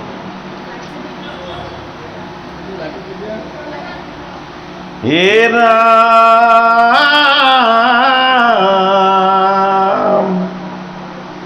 হে কৃষ্ণ বোলে হেন বোধ লোৱা ধনঞ্জয়, হে আত্মা অবিনাশী আক হে জানিবা নিশ্চয়, হে কৰ্ণ দুৰ্যোধন বুলি অখ্যাত জগতত, ও সেহি দেহ নষ্ট হৈমে এ কৰা শোকতাত। কৃষ্ণই কি বুলি ক'লে অৰ্জুনক, এই তোমাৰ দেহটো দুৰ্যোধন, আৰু দেহৰূপী মনৰ বৃত্তিবিলাক কি বোলে, মনৰ বৃত্তিবিলাক দুৰ্যোধনৰ বন্ধু। বোলে কি, এই বিজাতীয় কৰ্ম, অহংকাৰ আৰু বিজাতীয় কৰ্মটো ক'ত লাগি আছে, এই দেহটোত লাগি আছে। সেইটো কাৰণে কৃষ্ণই ধনঞ্জয়ক কৈছে তুমি এই দেহবিলাকৰ বিনাশ হ'ব বুলি কিয় কান্দিছা? এই দেহত থকা অহংকাৰ দুৰ্যোধনটো বিনাশেই হ'ব লাগিব। এই দেহৰূপী অহংকাৰত থকা এই বিজাতীয় কৰ্মৰূপী কৰ্ণটো বধেই হ'ব লাগিব। এইবিলাকৰ বধ হ'ব বুলি তুমি কিয় চিন্তা কৰিছা? এইবোৰ বেয়া বস্তুহে। বেয়া বস্তুবিলাকৰ বধ হ'লে তোমাৰ লাভে হ'ব। তোমাৰ লগত অবৈধ বস্তুটো কি হৈ আছে? মই আছোঁ, মই এই আত্মা, মই এই সচ্চিদানন্দ, মই এই বাসুদেৱ, মই এই বিষ্ণু, মই এই সৰ্বব্যাপ্ত, মই এই সনাতন। মোৰ এইটো কি ৰূপ? মোৰ এইটো চিন্ময় ৰূপ। মোৰ কৃপাৰ কাৰণে মই তোমাক কৃষ্ণ ৰূপত দৰ্শন দি আছোঁ। মোৰ সূক্ষ্ম ৰূপটো তুমি এবাৰ অনুভৱ কৰা। বোলে কি? একোৱে চুব নোৱাৰে, একোৱে চাব নোৱাৰে, জলে তিয়াব নোৱাৰে, অস্ত্ৰ শস্ত্ৰই কাটিব নোৱাৰে। এইটো অদৃশ্য বস্তু। সেইটো কাৰণে সেই অৰ্জুন, মোৰ এই ৰহস্য তত্ত্বটোৰ নাম হ'ল আত্মা।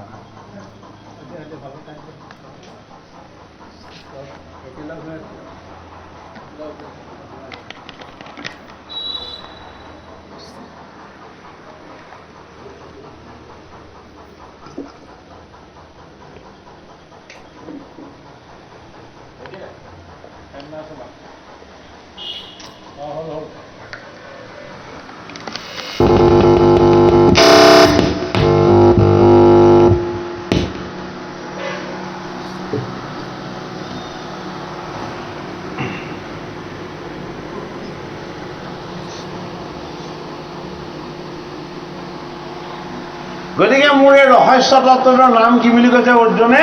অৰ্জুনক ভগৱান কৃষ্ণই যে মোৰ এই ৰহস্য ঈশ্বৰ তত্ত্ব, সাংখ্য যোগ, সাংখ্য জ্ঞান, এই বস্তুটোৰ নাম হ'ল আত্মা।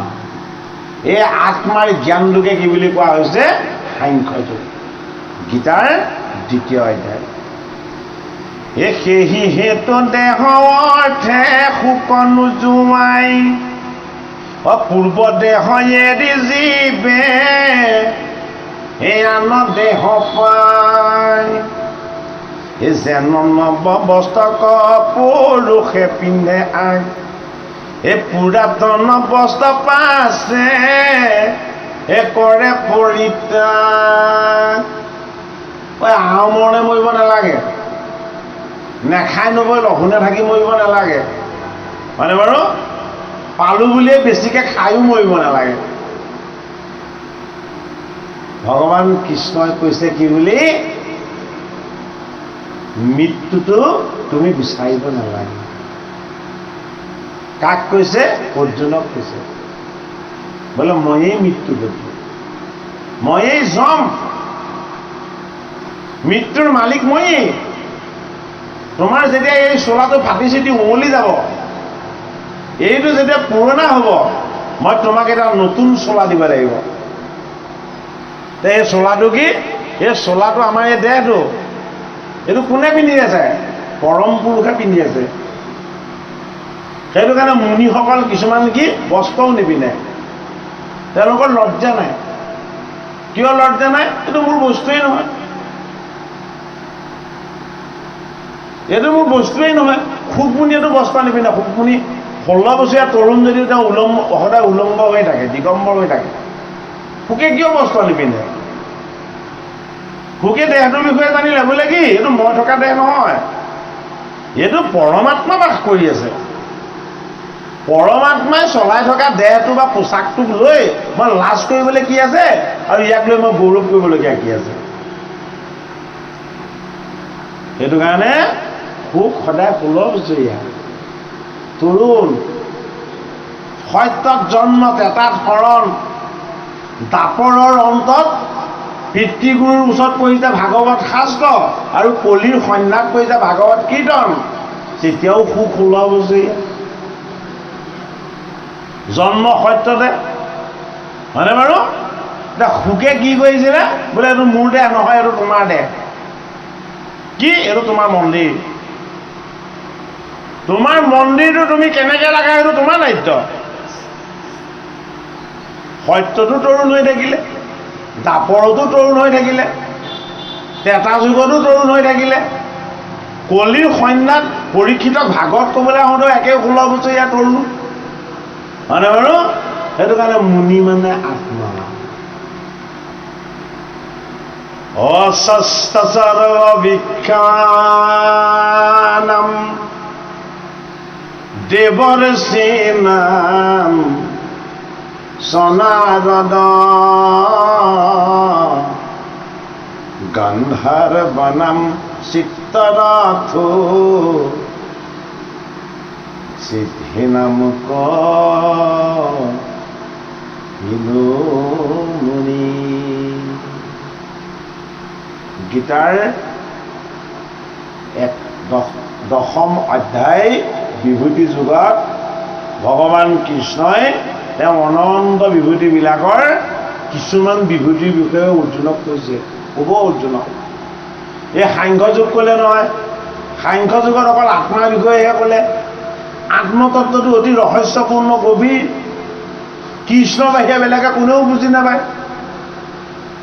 সেইটো কাৰণে 10ম যুগত কি কৈছে বোলে বিভূতি কৈছে, বোলে মই কৃষ্ণক তুমি কেনেকৈ বুজিবা? বোলে কিয়? বোলে জগতেই বুজি নাপায়। বোলে কিয় বুজি নাপায়? বোলে মই এই দেৱগুৰু বৃহস্পতি আৰু মই কোন? বোলে মই দৈত্যগুৰু শুক্ৰাচাৰ্য। বোলে নাৰীসকলৰ মাজত কি? বোলে মই সৰস্বতী। নদীবিলাকৰ মাজত কি? বোলে মই দেৱনদী গংগা। বোলে বেদবিলাকৰ মাজত কি? বোলে মই গীতিময় ছন্দময় সামবেদ। আৰু বৃক্ষবিলাকৰ মাজত কি? বোলে মই সংসাৰ বৃক্ষ, অস্বস্থ বৃক্ষ। আৰু ঋষিবিলাকৰ মাজত কি? বোলে মই দেৱঋষি নাৰদ নিজেই। আৰু সিদ্ধসকলৰ মাজত কি? বোলে সিদ্ধসকলৰ মাজত মই কপিল। পক্ষীবিলাকৰ মাজত কি? বোলে পক্ষীবিলাকৰ মাজত মই গৰুড়। আৰু অশ্ববিলাকৰ মাজত কি? বোলে অশ্ববিলাকৰ মাজত মই কি? মই হ'লো সমুদ্ৰ মন্থনত যে ওলাইছিলোঁ ঐশ্বৰ্যবাস হয়। হস্তীবিলাকৰ মাজত মই হ'লো ঐৰাৱত। মৎস্যবিলাকৰ মাজত মই হ'লো তিমি। হয়নে? এইদৰে ভগৱন্তৰ বিভূতিবিলাক দেখাই দেখাই গৈ আছে। অৰ্জুনক যেতিয়া আত্মতত্ত্বৰ, ঈশ্বৰ তত্ত্বৰ, আত্মজ্ঞান আৰু আত্মাৰ বিষয়ে ক'লে অৰ্জুনে তেতিয়া বিশেষ বুজি নাপালে। এতিয়া আমিনো কি বুজিছোঁ বুলি ক'ম? আমিও বুজি পোৱা নাই আজিলৈকে, যদিও চৰ্চা কৰি আছোঁ। মানে বাৰু এয়া বুজি কোনেও শেষ কৰিব নোৱাৰে। গতিকে আমি এটা চোলা ভালকৈ বুজিবলৈ হ'লে কি চোলা? এইটো বোলে পঞ্চভূতৰ চোলা। এই চোলাটো দেখিবলৈ ভাল হ'ব নে বেয়া হ'ব? আমাৰ কিবা বিচাৰ কৰা অৰ্থ আছেনে বাৰু? নাই। কিন্তু এই চোলাটো শুদ্ধ কৰি ৰাখিব লাগিব। আমি আমাৰ গাটো শুদ্ধ কৰিবলৈ, কাপোৰবিলাক শুদ্ধ কৰিবলৈ চাবোন চাৰ্ফ দি ভালকৈ ধোৱা পখলা কৰি থাকোঁ নে নাথাকোঁ? থাকোঁ, হয়নে বাৰু? এই চোলাটো বাহিৰটো শুদ্ধ কৰিবৰ কাৰণে ধুব লাগিব, কিন্তু ভিতৰটো মজবুত কৰিব লাগিব যে, হয়নে নহয়? নহ'লে পিচিকি যাব। চোলাবিলাক পুৰণা হ'লে পিচিকি নাযায় জানো? যায়। বেছিকৈ সংসাৰৰ যদি মলি লাগিবলৈ হয়, সংসাৰৰ মলিয়ে আমাৰ এই দেহাৰূপী চোলাটোৰ কাপোৰকণ পিচিকি যাবলৈ দিয়ে। এই সংসাৰৰ যিবিলাক ভোগ বিলাস আৰু আনন্দ আছে, এইবিলাক সংসাৰৰ সূতা। এই সূতাবিলাক যদি ভোগী হয় তেতিয়াহ'লে দেহাটো ৰোগী হ'ব। এই দেহৰ তত্ত্বটোক আমি ভালদৰে বুজিব লাগিব, হয়নে? এইটো এটা কি চোলা? ঈশ্বৰে পিন্ধি থকা চোলা। ঈশ্বৰে পিন্ধি থকা এই দেহৰূপী চোলাটোক আমি পবিত্ৰ কৰিবলৈ হ'লে কি কৰিব লাগিব? বাহিৰটো ধুলে চাফা হ'ব, কিন্তু ভিতৰৰ পৰা মজবুত কৰিব লাগিব। ভিতৰৰ পৰা মজবুত কৰিবলৈ কি কৰিব লাগিব? যিজনে এই চোলাটো পিন্ধি আছে তেওঁক শৰণ ল'ব লাগিব। চোলাটো কোনে পিন্ধি আছে? ভগৱান কৃষ্ণই পিন্ধি আছে। যিমান জীৱ আছে, দেহ আছে, প্ৰতিটো জীৱ আৰু দেহ ভগৱান কৃষ্ণই পিন্ধি থাকে। এইটো কাৰণে জীৱ হিংসা মহাপাপ। গীতাৰ সাংখ্য যুগত ভগৱান কৃষ্ণই অৰ্জুনে যেতিয়া ক'লে যে মই মোৰ আত্মীয়সকলক কেনেকৈ বধ কৰিম, তেতিয়া কৃষ্ণই কিটকিটকৈ হাঁহি কৈছে, তুমি কাকো বুজিব নোৱাৰা, তুমি কাকো মাৰিব নোৱাৰা। বোলে কিয় নোৱাৰা? তুমি জন্মও দিব নোৱাৰা, তুমি কাকো মাৰিবও নোৱাৰা। বোলে কাৰ কৰ্ম? মই কৰি থাকো। মুঠ শৰণাপন্ন হোৱা, সকলোখিনি তুমি মুঠ অৰ্পণ কৰি দিয়া, আৰু মুঠ অৰ্পণা কৰাৰ পাছত তুমি মোক ভক্তি কৰা। কিয় ভক্তি কৰিব লাগে? লোভটো যাতে নাইকিয়া হয়। কিয় ভক্তি কৰিব লাগে? কামনাবিলাক যাতে তোমাৰ পৰা আঁতৰ হয়। বোলে কিয় ভক্তি কৰিব লাগে? তোমাৰ যাতে ভাৱটো কেৱল ভগৱত প্ৰেমেৰে সদায় আনন্দিত হৈ থাকে। বিভূতি যুগত কৃষ্ণই কৈছে, দিব্য বীণালৈ সদায় গীত গাই থকা হে অৰ্জুন, মই হলো দেৱৰীকী নাৰদ, আৰু মই কি? মই হলো সংসাৰ বৃক্ষ, অস্বস্থ বৃক্ষ। এই সংসাৰক তিনিটা ডালৰ অহংকাৰৰ তত্ত্বৰে সৈতে এই জীৱবিলাকক মই ৰচনা কৰা এই সংসাৰৰূপী অস্বস্থ বৃক্ষ এটা এটা পাত কৰি মই লগাই ৰাখিছোঁ। সেইটো কাৰণে আমাৰ যে কয় তেওঁ ইচ্ছা হ'লেহে পাত এটা কৰে। সেইটো গছৰ পাত বেলেগ। এই জীৱবিলাক তেওঁৰূপী ৰচনা কৰা সংসাৰ বিৰিখত লাগি থকা এটি এটি পাত। এই পাতটোৰ কাম কি? এই পাতটোৰ কাম এই বিৰিখজোপাক অন্ন দান কৰা। পাতে সূৰ্যৰ ৰশ্মিৰ সহায়ত পত্ৰ হৰিতৰ দ্বাৰা এই বিৰিখজোপাক ৰস, শক্তি, সামৰ্থ্য এই সমস্তখিনি দি থাকে, হয়নে বাৰু? এতিয়া আমি ৰসটো কাক দিব লাগে? আমি ৰসটো দিওঁ দেহটোক, আমি ৰসটোক দিওঁ আমাৰ ভোগবিলাক আৰু মায়াময় ভ্ৰমটোক। গতিকে আচল ৰসটো কাক দিব লাগিব? আত্মা। আত্মাক যে ৰস নিদিলে আমাৰ যে এই দেহৰ ৰসৰ একো অৰ্থ নাই, তাৰ প্ৰমাণ মুক্তিত নিস্পৃহ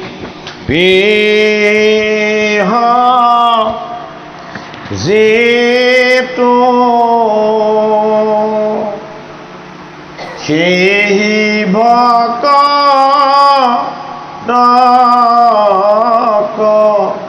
নমো ৰসময় মাগো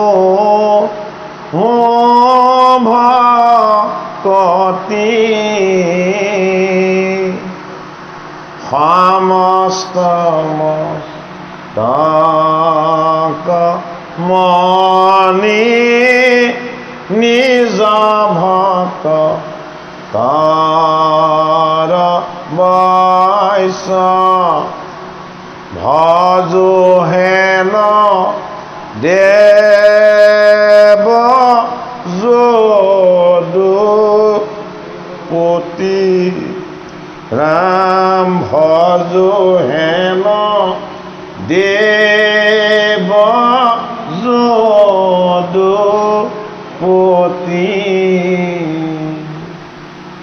অকণমান বুজি পাইছেনে বাৰু কথাখিনি? ভগৱন্ত কৃষ্ণই সংসাৰ বিৰিখত আমাক এখিলা পাত কৰি ধৰি আছে। গতিকে এই পাতখিলাৰ কাম কি? এই পাতখিলাৰ কাম হ'ল এই বিৰিখজোপাক চৈতন্য কৰি ৰখা সত্তাটোক হৰিৰ অমৃতময় ঈশ্বৰ তত্ত্বৰ ভাগ দিয়া। সেইটো কাৰণে মাধৱ মহাপুৰুষে ঘোষাৰ প্ৰাৰম্ভতেই এটা অতি দৰকাৰী বস্তু বিচাৰিলে যে মই ভগৱান তোমাৰ পৰা কি বিচাৰিম? হয়নে?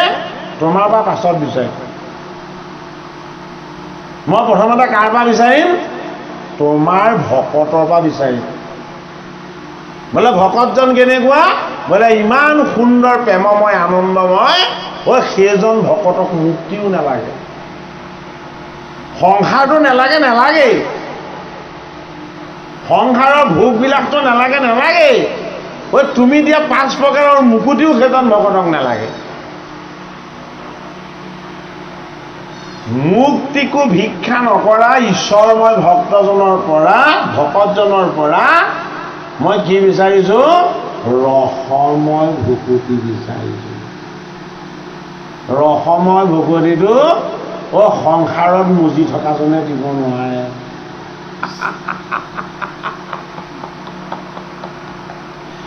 নিজেই সংসাৰী হৈ লোভ মোহ কাম ক্ৰোধৰ মায়াৰ সজ্জাত অচেতন হৈ শুই আছে, বেলেগক তেওঁ কি জগাব? নিজেই যেতিয়া অচেতন হৈ আছে, নহয়নে বাৰু? চৈতন্য ভকতজনক কি কৰিব লাগিব? আমি সাক্ষাৎ কৰিব লাগিব। কি বুলি সাক্ষাৎ কৰিব লাগিব? যে তোমাৰ মুক্তি স্পৃহা নাই, তোমাৰ ভগৱানৰ পৰা প্ৰাপ্তিৰ একো আকাংক্ষা নাই, হয়নে বাৰু? গতিকে সেই মোৰ ভকত বৈষ্ণৱ সমস্ত, তোমালোকৰ সংগ লৈ তোমালোকৰ চৰণত সেৱা কৰি ভগৱন্ত কৃষ্ণৰ অকণমাই ভকতিৰ ৰসময় অমৃতময় ভিক্ষা কৰ।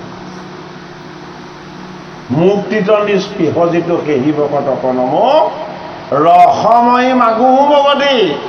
এটাইতকৈ ৰসময় বস্তুটোৱে হ'ল ভগতি। বোলে ভগতি কিয় ৰসময়? বোলে ভকতিৰ ৰসত ভগৱান গলি যায়। নহ'লে ভগৱানক কেতিয়াবা গলাব পাৰে জানো? হা? গোটেই যদুকুলটো হাঁহি হাঁহি বধ কৰি দিলে, হৃদয় অকণো নকঁপিলে, হয়নে বাৰু? কিন্তু যেতিয়া উদ্ধৱে তেওঁক সাৱটি ধৰি চৰণত ধৰি হুক হুককৈ কান্দিলে, তুমি বৈকুণ্ঠলৈ গ'লে মই কেনেকৈ থাকিম, কৃষ্ণই তেতিয়া কান্দি দিলে। যদুকুলটোক বধ কৰিবৰ সময়ত হাঁহি লাগিল, উদ্ধৱে মোক কেনেকৈ এৰি যাবা আৰু মই তোমাক এৰি কেনেকৈ থাকিম বুলি উদ্ধৱে যেতিয়া কৃষ্ণক সাৱটি ধৰিলে, কৃষ্ণই যেতিয়া হুক হুককৈ কান্দি দিলে। কিয়? ৰসময় ভকতি।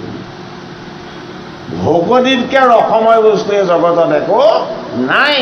ভকতিৰ অমৃত ৰসত কি হৈ যায়? ভগৱান কৃষ্ণ বিগলিত হৈ যায়। সেইটো কাৰণে ভগৱান কৃষ্ণ কিহত বস হয়? ভকতিত বস হয়। ভকতি অবিহনে একো শক্তি নাই তেওঁ বস কৰিব পৰা। গীতা শাস্ত্ৰত সাংখ্য যুগত অৰ্জুনক কৈছে, কি কৈছে? তেনেকুৱা ধৰণৰ ৰসময় ভকতিৰ তত্ত্বটো জানিবলৈ তোমাৰ আত্মজ্ঞান লাগিব। এই আত্মজ্ঞান আৰু ঈশ্বৰ জ্ঞানটোৱে হ'ল কি? সাংখ্য যোগ। কপিল মুনিয়ে ভাগৱতৰ 2য় স্কন্ধত কৈছে মাতৃ দেৱাৱতী। ভগৱান কৃষ্ণই গীতাৰ 2য় অধ্যায়ত কৈছে, কি কৈছে? সাংখ্য যোগ তত্ত্ব কথা। এতিয়া আমাৰ আৰু এটা প্ৰশ্ন থাকি গ'ল, এই যোগ মানেনো কি? গীতাৰ অধ্যায়বিলাকক একো যোগ বুলি কয়, ভাগৱতত স্কন্ধ বুলি কয়, ৰামায়ণত কাণ্ড বুলি কয়, আৰু মহাভাৰতত কি বুলি কয়? মহাভাৰতত কোৱা হয় পৰ্ব বুলি। মহাভাৰতত পৰ্ব, মহাভাৰতৰ অন্তৰ্গত গীতা, গীতাত অধ্যায়বিলাকক কোৱা হয় যোগ, ভাগৱতত কোৱা হয় স্কন্ধ, হয়নে? আৰু ৰামায়ণত কোৱা হয় কাণ্ড। কাণ্ড মানে ডাল, হয়নে? পূৰ্ণানন্দ হৰিক জানিবলৈ হৰিৰ ডালপাতকেইটা চিনি পাব লাগিব। সেইটো কাৰণে ৰামায়ণ 7টা কাণ্ডযুক্ত, বা 7টাই নহয় জানো? হয়নে নহয়? স্বৰ্গ 7খন নহয় জানো? পাতাল 7খন নহয় জানো? হয়নে? এই 7টা তত্ত্বক এক কৰি ৰামচন্দ্ৰই জীৱন তত্ত্বৰ ৰামায়ণ 7 কাণ্ডযুক্ত। 7 কাণ্ড মানে ৰামৰ দেহৰ 7টা অংগ। উত্তৰাকাণ্ড হ'ল ৰামৰ শিৰ, আৰু আদিকাণ্ড হ'ল ৰামৰ চৰণ, কিষ্কিন্ধা কাণ্ড হ'ল ৰামৰ কংকাল, অযোধ্যা কাণ্ড হ'ল ৰামৰ হৃদয়। এইদৰে ৰামৰ দেহৰ 7টা অংগই হ'ল ৰামায়ণৰ 7টা কাণ্ড। এই কাণ্ড বুলি কিয় ক'লে? কাণ্ড বুলি কোৱা কথা কাৰণ এটাই, ৰাম যে আহিব এইটো এটা কাণ্ড। বোলে কি? কোনোদিন কাকো কোৱা নাই, মই ৰাম ৰূপেৰে যাম, মই ভকতক আশীৰ্বাদ দিম, কিন্তু তেওঁ কোনো অৱতাৰতে ৰাম ৰূপেৰে যাম বুলি কাকো নক'লে। সেইটো কাৰণে ৰাম আহি গ'ল কি হয় এটা অদ্ভুত কাণ্ড। পৰশুৰাম আহিছে, কিয় আহিছে? যমদগ্নিৰ পুত্ৰ হৈ, ঋষিক ঋষিৰ নাতি হৈ। ঋষিক ঋষিয়ে সাধনাৰ বলত কি কৰিছিলে? দুভাগ অন্ন আনিছিলে, এভাগ সত্যৱতীৰ মাতৃৰ কাৰণে আৰু এভাগ সত্যৱতীৰ কাৰণে। সত্যৱতীৰ মাতৃভাগ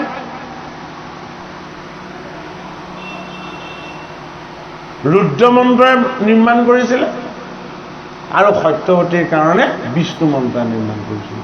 কাৰণ সত্যৱতী ব্ৰাহ্মণলৈ বিয়া হৈছে ঋষিক দেখি, বস্তুটো ওলোটা পোটা হৈ গ'ল। ৰুদ্ৰমন্ত্ৰ ভাগ খালে ব্ৰাহ্মণে আৰু ব্ৰাহ্মণৰ বিষ্ণু মন্ত্ৰ ভাগ খালে কোনে? গোটেইখন ওলোটা পোটা হৈ গ'ল। সেইটো কাৰণে কুধি ঈশ্বৰজন আহি গ'ল কোন? পৰশুৰাম। হাতত যি কুঠাৰ ধৰিলে সত্যক এফালৰ পৰা যি কাটি গ'ল সংহাৰ কৰি গ'ল। আৰু সেইখন কুঠাৰ সেই পৰশু কুণ্ডতে ৰৈছেগৈ, হয়নে বাৰু? গতিকে বিষ্ণু ৰূপেৰে পৰশুৰামে অৱতাৰ ল'লে কিয়? মহাবিষ্ণুক দৰ্শন কৰিবলৈ। বিষ্ণু ৰূপেৰে পৰশুৰামে অৱতাৰ লৈছে মহাবিষ্ণুক দৰ্শন কৰিবলৈ। মহাবিষ্ণু জগতলৈ নেনামে, কিন্তু ভক্তৰ ইচ্ছা পূৰ্ণৰ কাৰণে মহাবিষ্ণু নামিব। ৰাম যে অৱতাৰ ল'লে এইটো এটা কাণ্ড। সেইটো কাৰণে ৰামায়ণৰ খণ্ডবিলাকক কি বুলি কোৱা হয়? কাণ্ড। এতিয়া কাণ্ড মানে আৰু এটা অৰ্থ আছে, স্পেলিংটো যিয়ে নহওক, কওঁতে আমি কাণ্ড বুলি কৈ দিওঁ, হয়নে নহয় বাৰু? কাণ্ড মানে কি? যিটো নভবা নিচিন্তাকৈ ঘটি যায়। বোলে কি নভবা নিচিন্তাকৈ ঘটি গ'ল? বোলে কাইলৈ আছিলে তেওঁৰ যুৱৰাজ হিচাপে তেওঁক ৰাজমুকুট পিন্ধাব, কিন্তু সেইদিনাখন আকৌ বনবাসে হ'ল। যিদিনাখন ৰাজ অভিষেক আছে সেইদিনাখন বনবাস হ'ল। কাণ্ড নহয় জানো? হয়নে বাৰু? সীতা গৰ্ভাৱতী হ'ল, অযোধ্যাত ৰাখিব, সীতাৰো বিশ্বাস পজায়ো জানে, হয়নে? ৰামে আকৌ কি কৰিলে? নাই এওঁক লগত ৰাখিব নোৱাৰিম। বোলে কিয়? মই সংসাৰী নহয়, মইতো সংসাৰী নহয়। যদি মোৰ অযোধ্যাত পুত্ৰ জন্ম হৈ যায়, পুত্ৰৰ মুখ চালে মই মোহত পৰি যাম। এই নৰদেহ মই এৰিবলৈ ইচ্ছাই নকৰিম।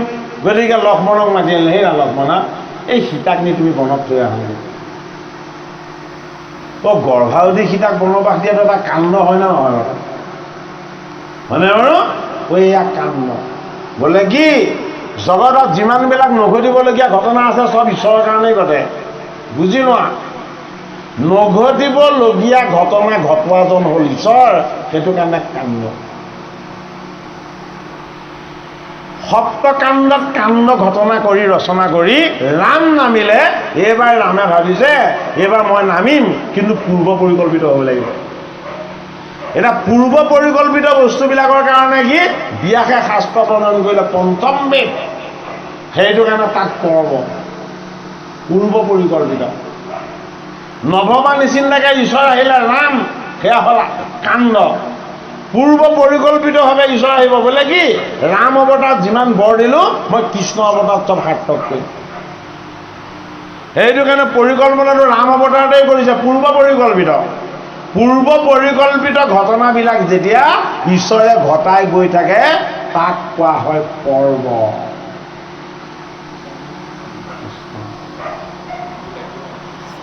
গতিকে পূৰ্ব পৰিকল্পিত হিচাপে যদিও তেওঁ পৰ্ব কৰি মহাভাৰত নিৰ্মাণ কৰিলে, মহাভাৰতৰ ষষ্ঠ পৰ্বত তেওঁ এখন শাস্ত্ৰ দিলে। সেই শাস্ত্ৰখনৰ নামেই হ'ল কি? শ্ৰীমদ ভগৱত গীতা। এতিয়া গীতাটো 18টা তেওঁ যোগ দিলে, ইয়াত পৰ্ব দিয়া নাই। মহাভাৰতত পৰ্ব আমি কৈছোৱেই, ইয়াত পূৰ্ব পৰিকল্পিত। কিন্তু গীতাত দিলে কি? গীতাত দিলে যোগ, হয়নে? আমাৰ জীৱনত দুটা বস্তু আছে বিশেষত, এটা যদি যোগ হয় সিটো বিয়োগ হয়। এটা বস্তু যদি যোগ হয় তেতিয়াহ'লে এটা বস্তু বিয়োগ হয়। তাৰ যোগ কি হয়, বিয়োগ কি হয়? কি যোগ হ'ব পাৰে সেইটো গীতাত দেখুৱাইছে, আৰু গীতাত যিখিনি নেদেখুৱালে সেইখিনি মাইনাছ।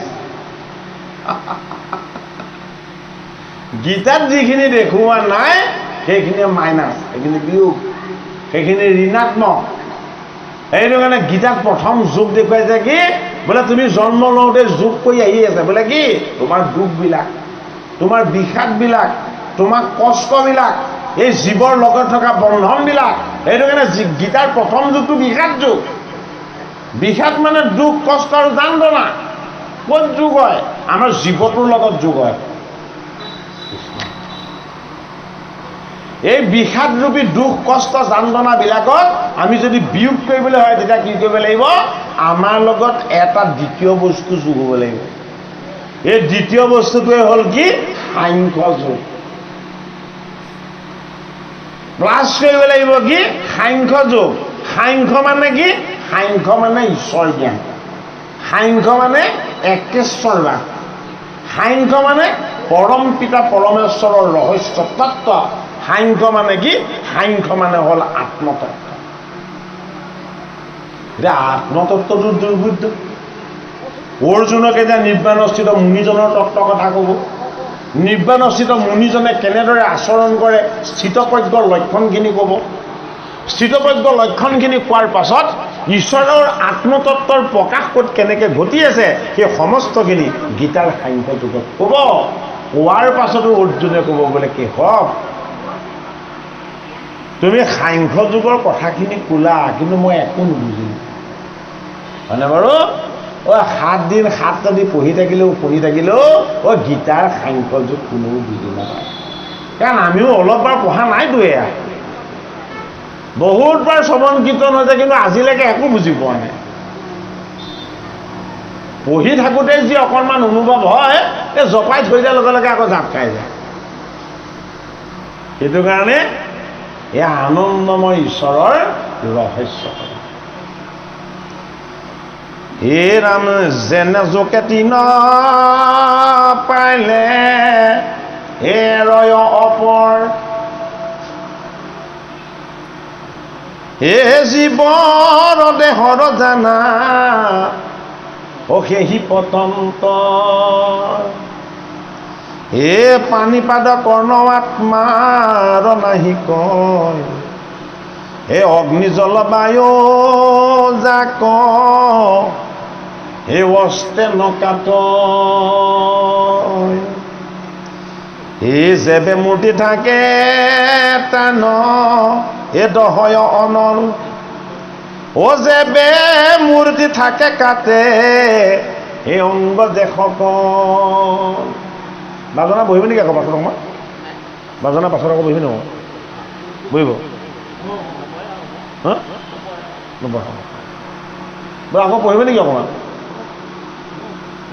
আহক পাঠ কৰি দেখা অকণমান আহি লওক। আধা ঘণ্টামান আকৌ পাঠ কৰক ন? আকৌ তেখেতক ক'ত পাম? হে ৰাম যেন ৰস থাকে বায়ু হে সুখে নিৰন্তৰ, অন্যে নপাৰে লৈতে হে মনয় গোচৰ, চিন্তয় ভক্ত নিত্য আত্মা সনাতন, এ তাক লাগি কেনে শোক এ কৰা অৰ্জুন। অৰ্জুনক ভগৱান কৃষ্ণই কৈছে যিটো বস্তু অস্ত্ৰই নেকাটে, জুয়ে পুৰিব নোৱাৰে, ভাগ কৰিব নোৱাৰি, সত্য শুদ্ধ সনাতন ঐচিন্ত আনন্দ, যিটো বস্তুৰ বিনাশ নাই, তুমি সেইটোক লাগি কিয় সুখ কৰিছা? যিটো সদায় আনন্দময়। অৰ্থাৎ সাংখ্য যুগ মানে হ'ল আত্মজ্ঞান। সাংখ্য যুগ মানে হ'ল আত্মাৰ বিষয়ে যিখিনি ৰহস্য কথা সেইখিনি। গতিকে আত্মাৰ বিষয়ে ৰহস্য কথা নাজানিলে এই অৰ্জুনৰূপী জীৱই সদায় কান্দিয়ে থাকিব লাগিব। কাৰণ আনন্দ কৰিবলগীয়া উৎসটো কি? আত্মা। আত্মাই আনন্দিত, বাকী একো বস্তুৰ লগতেই একো স্থায়ী আনন্দ নাই। অৰ্জুনক কৈছে যে ময়েই হলো আত্মা, ময়েই হলো পৰমাত্মা। এ দেহ সংগে আত্মা মৰে উপজয় দেখি, এ আৰু যদি হে নয় সংশয় কৰা সখী, এ দেহ সংগে আত্মা মৰে হে উপজয় দেখি, সেই হেতু শোক তুমি নকৰিবা আকৌ এই মৰিলে অৱশ্যে পুনৰ ৰপি হুৱে জাত উপজিলে পুনৰপি অৱশ্যে মৰয় এইমতে জীৱন দেহ কত নুগুচয় স্বভাৱে দেহাৰ ধৰ্ম মৰি মুপজয় উপাধিত থাকি দেখি স্বৰূপ নহয় যেন ঘট মধ্যে দেখি চন্দ্ৰক সাক্ষাৎ ঘট ভগ্নে পুনৰপি চন্দ্ৰ নাহিতা মতে আত্মা দেহ নাছিল পূৰ্বত উপজিল মধ্যকালে ভৈলে কবে অৰ্জুনক বহুত ধুনীয়াকৈ বুজাইছে কৃষ্ণ যে মোৰ আত্মাৰূপী বস্তুটোনো কি ই কিমান সত্য সূত্ৰ সনাতন অচিন্ত অনন্ত তুমি বুজি লোৱা তুমি তলত যেনিবা 10টা পানীৰ পাত্ৰ থৈ দিছা 10টা পানীৰ পাত্ৰত আকাশত যেতিয়া জোনটো আছে তাত 10টা তুমি জোন চন্দ্ৰক দেখি আছা মানে বাৰু তুমি যদি পানীৰ পাত্ৰকেইটা তাৰ পৰা আঁতৰাই দিয়া তুমি চন্দ্ৰটো নেদেখা কিন্তু চন্দ্ৰটো আকাশত নাইকিয়া হৈ যাব জানো তাতকৈ আৰু কি বুজাব হয়নে তুমি অস্থায়ী পাত্ৰটো তাৰ পৰা আঁতৰ হৈ যাব পাৰা কিন্তু মই ৰূপী চন্দ্ৰ জ্যোতি হৈ আনন্দ হৈ প্ৰকাশ হৈ মই ব্যক্ত হৈ আছো সেইটো কাৰণে মই কি মই সৰ্বব্যাপ্ত হে ৰাম সেইমতে আত্মা দেহ নাছিল পূৰ্বত উপজিল মধ্যকালে ভৈলে কবে যেবে মৰে আত্মা দেহ দুহা কোনে দেখি হেন জানি কি কাৰণে শোক কৰা সখী পূৰ্বত নাছিল মধ্য কালে ব্যক্ত ভৈলা জৈৰ পৰা আহিছিলা তৈকে লাগি গইলা অৰ্জুনে বুলন্ত শুনি মোক যদুৰাজ সাক্ষাতে দেখিলা দৃষ্টান তৰ কোনকাৰ অৰ্জুনে কৈছে মোক আৰু দৃষ্টান্ত দিবৰ কি প্ৰয়োজন আছে হে লেখক বোলে কি মই সাক্ষাতেই দেখা পালোঁ বোলে কাক তোমাক তুমি পৰমাত্মা তোমাৰ এইটো দেহ নহয় তোমাৰ শ্যাম সুন্দৰ এইটো আত্মাৰূপ তুমি মোক কৃপা কৰি দেখা দি আছা হয়নে তুমি আৰু মই ভেদযুক্ত নহয় তোমাতেই মই মোতেই তুমি কিন্তু মই অনুভৱ কৰা নাছিলোঁ হয়নে বাৰু আকাশৰ সূৰ্যটো যেতিয়া আছে ইয়াত পোহৰ প্ৰকাশ হৈছে সূৰ্যটো অদৃশ্য হৈ গ'লে ইয়াত আন্ধাৰ হৈ যাব কিন্তু সূৰ্যটো নাইকিয়া হৈ আছে জানো সূৰ্যটো থকা ঠাইতো আছেই পৃথিৱীৰ ছাঁটো পৰিহে আন্ধাৰ হৈছে হয় নহয় কিন্তু আন্ধাৰটো আমাৰ মৃত্যু আমাৰ মৃত্যু হ'ল বোলে পোহৰটো কেতিয়াও নাইকিয়া হৈ নেযায় অৰ্জুনক এতিয়া সেইটোতে বুজা যে তুমি জীৱন আৰু মৃত্যুৰ অৰ্থটো বুজিবা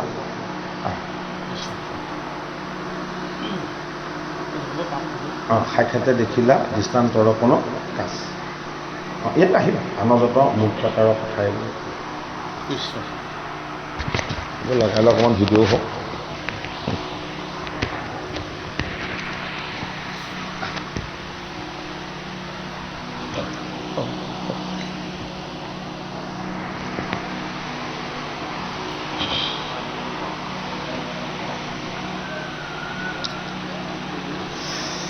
কৃষ্ণ পিয়ানো যত মূৰ্খতাৰ কথা এৰিও সাক্ষাতে দেখিলো পণ্ডিতৰ হুৱে হুক সুৱন্ত পণ্ডিত কবি ব্যাস মহামতী সুখী এৰি খান্তে হুক কৰি লন্ত আতি কৃষ্ণে বোলে অদ্ভুত শুনিও অৰ্জুন মোহৰ স্বৰূপ জানি বাক পাৰে কোন মই ব্ৰহ্ম মোৰ কৰ্ম নজানে সাক্ষাৎ ব্ৰহ্মৰ মোহ মোহ মোহৰ মায়াত যিবেলাত স্থূল আদি অন্ত নাই গতি এক ব্ৰহ্মলোমৰ ৰন্ধ্ৰে আহে যায় সেইবেলাত মই আৰু সূক্ষ্ম ৰূপ ধৰোঁ সুজুম নাৰীৰ মধ্যে যাতায়ত কৰোঁ